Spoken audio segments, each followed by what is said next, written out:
کہ جادو کرنے اور اسے کروانے والا شخص اگر دونوں مسلمان ہیں تو دائرہ اسلام سے خارج ہو کر کافر ہو جاتے ہیں، کیونکہ یہ سیدھا سیدھا شرک ہے۔ اور شرک اس لیے کہ جادو کے اندر اللہ کو چھوڑ کر شیطانی جنات سے مدد مانگی جاتی ہے، اور بظاہر انسان کو وہی کچھ نظر آتا ہے جو کہ جادوگر ان سے جنات کی مدد سے کسی شخص کے دماغ پر قبضہ کر کے اسے دکھانا چاہتے ہیں، لیکن اصل میں یہ صرف نظر کا دھوکہ ہوتا ہے۔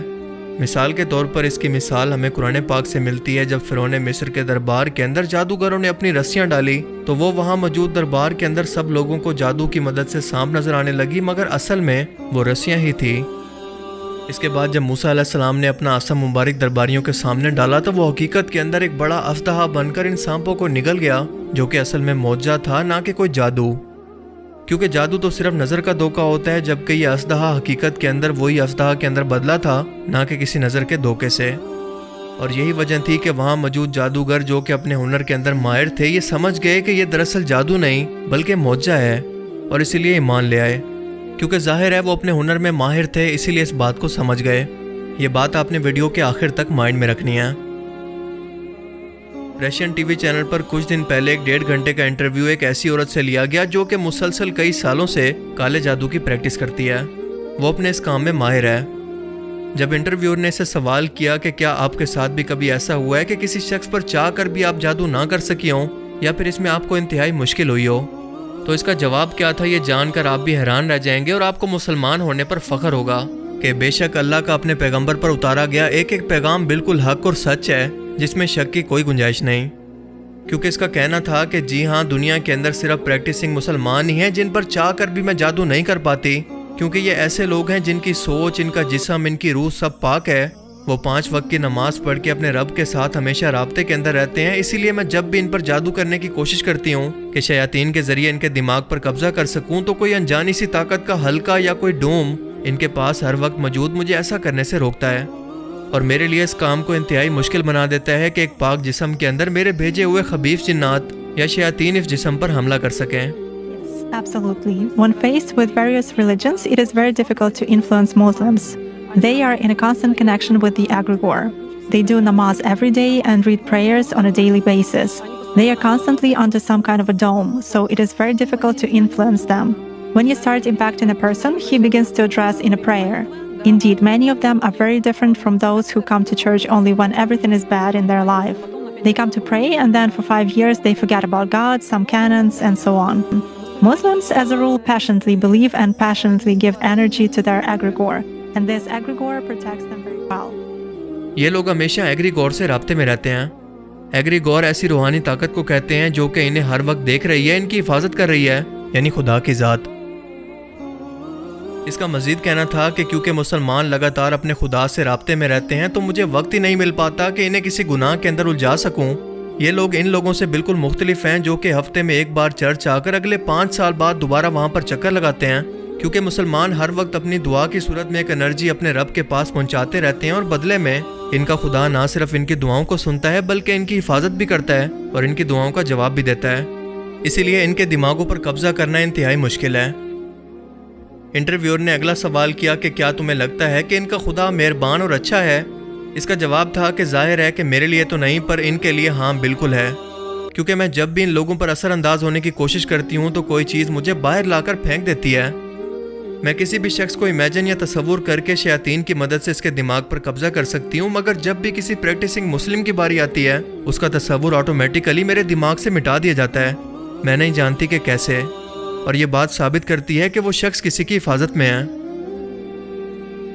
انٹرویور نے کہا کہ کیا ایسا صرف مسلمانوں کے کیس میں ہی ہوتا ہے؟ اس نے جواب دیا کہ ہاں، میرے ساتھ تو ایسا ہی ہوتا ہے۔ اللہ اکبر! یہ الفاظ ایک غیر مسلم جادوگرنی کے ہیں، کسی مسلمان کے نہیں۔ جب اللہ پاک قرآن کریم کے اندر فرماتا ہے کہ ہم نے جن اور انسان کو اپنی عبادت کے لیے پیدا کیا، اور جو بھی اللہ کی عبادت کر کے اس کا قرب حاصل کرتا ہے اللہ تعالیٰ اس کی حفاظت پر فرشتوں کو مامور کر دیتا ہے، اور اللہ تعالیٰ تمہاری دعاؤں کو سنتا ہے اور اپنی رحمتیں تم پر نازل کرتا ہے جو کہ شیاطین سے تمہاری حفاظت کرتی ہیں۔ تو غیر مسلم اور ایتھیسٹ یہ سوال کرتے ہیں کہ سائنس کیونکہ ان چیزوں کا فزیکل وجود ثابت نہیں کر سکتی لہٰذا ہم اسے نہیں مانتے۔ یہ وہ کم عقل لوگ ہیں جو کہ مانتے ہیں کہ ان کا فزیکل جسم موجود ہے، پر اس کے ساتھ ساتھ ان کا کوئی سافٹ ویئر بھی موجود ہے جو کہ جسم کو چلا رہا ہے، یعنی کہ روح۔ یہ مانتے ہیں کہ ان کا دماغ تو موجود ہے پر اس کے ساتھ ساتھ اس دماغ کے اندر سوچ بھی موجود ہے، اسے ہم دیکھ نہیں سکتے۔ یہ مانتے ہیں کہ گریوٹی بھی موجود ہے، الیکٹرو میگنیٹک فورس یا ریڈیشن وغیرہ سب موجود ہیں جو کہ ہمارے اس فزیکل ورلڈ کے اندر موجود ہیں، پر انہیں انسانی آنکھوں سے دیکھنا ممکن نہیں۔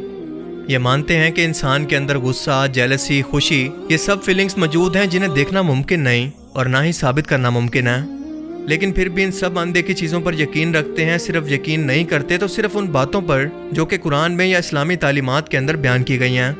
اس سے بڑی منافقت بھلا کیا ہو سکتی ہے؟ کیونکہ اگر ان کا سٹینڈرڈ ایک ہی ہے تو ان سب نہ نظر آنے والی چیزوں کا فزیکل وجود پہلے ثابت کریں اور اس کے بعد اس پر یقین رکھیں۔ اللہ نے اس دنیا کے اندر کچھ میٹا فزیکل قانون ایسے رکھے ہیں جنہیں نہ انسانی آنکھیں دیکھ سکتی ہیں اور نہ ہی انسانی دماغ سمجھ سکتے ہیں۔ اپنی فیلڈ میں ماہر شخص ہی اپنے پروفیشن کے بارے میں حقیقت بیان کر سکتا ہے، تو کیا اس رشین جادوگرنی کا انٹرویو یہ ثابت کرنے کے لیے کافی نہیں کہ نماز دن میں 5 مرتبہ کیوں فرض کی گئی؟ کیا اس لیے نہیں کہ انسان اپنے خالق کے مزید قریب ہو سکے، اور یہ نماز انسان کو بے حیائی، برائی سے روکے اور شیطانوں سے جو کہ گناہوں کے لیے انسانوں کے دلوں میں وسوسے ڈالتے ہیں ان سے بچا کر رکھے؟ اب سوال یہ بھی ہے کہ اگر اللہ چاہتا تو بنا کسی نماز کے بھی اپنے ماننے والے بندوں کو ان شیطانوں سے بچا سکتا تھا، تو پھر نماز کیوں فرض کی گئی؟ تو اس کا جواب ہمیں سورہ ہجر کی آیت 39 کے اندر ملتا ہے کہ جب شیطان نے اللہ کو چیلنج کیا اور اس نے کہا کہ پروردگار، جیسا تو نے مجھے رستے سے الگ کیا ہے، میں بھی زمین کے لوگوں کے لیے گناہوں کو ان کی نظروں میں آراستہ کر کے دکھاؤں گا اور ان سب کو بہکاؤں گا، لیکن ان میں جو تیرے مخلص بندے ہیں ان پر قابو پانا میرے لیے انتہائی مشکل ہے۔ کیا یہ قرآن کے وہی الفاظ نہیں جو کہ یہ جادوگرنی اپنے انٹرویو میں دہرا رہی ہے؟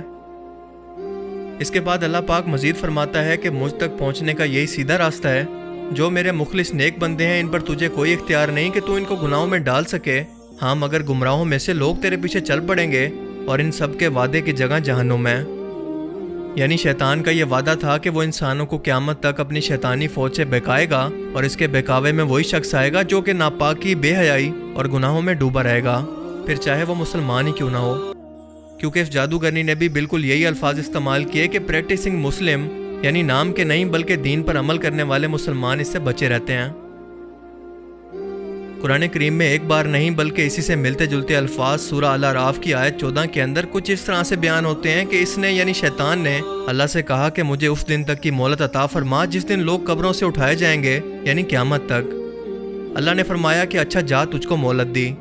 پھر شیطان نے کہا کہ تو نے تو مجھے معلوم کیا ہے، میں تیرے سیدھے راستے پر ان لوگوں کو بھی گمراہ کرنے کے لیے بیٹھوں گا، پھر ان کے آگے سے، پیچھے سے، دائیں طرف سے اور بائیں طرف سے، یعنی چاروں طرف سے ان پر حملہ کرتا رہوں گا، اور تو ان میں سے زیادہ تر کو شکر گزار نہیں پائے گا، یعنی زیادہ تر لوگ گمراہ ہو جائیں گے۔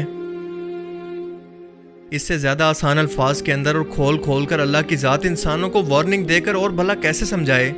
اور اگر اب بھی ہم لوگ نہ سمجھیں تو غلطی کس کی ہے، اللہ کی یا ہماری؟ ایک بار سوچئے گا ضرور۔ باقی آپ اس بارے میں کیا سوچتے ہیں؟ اپنی قیمتی رائے کا اظہار کمنٹ سیکشن میں ضرور کریں، اور اب میں ملوں گا آپ سے ایک ایسی ہی نئی انٹرسٹنگ ویڈیو میں۔ تب تک کے لیے اپنا بہت سا خیال رکھیے گا۔ Thanks for watching this video. اللہ حافظ۔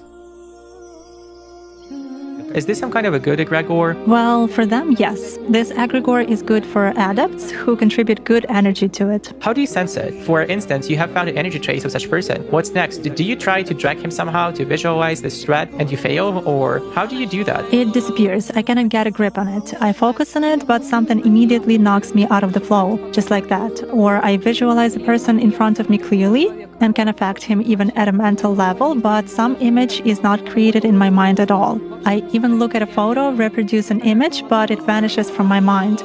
Thus, I can clearly see that a person is covered with something. Does this only work with Muslims? It does for me.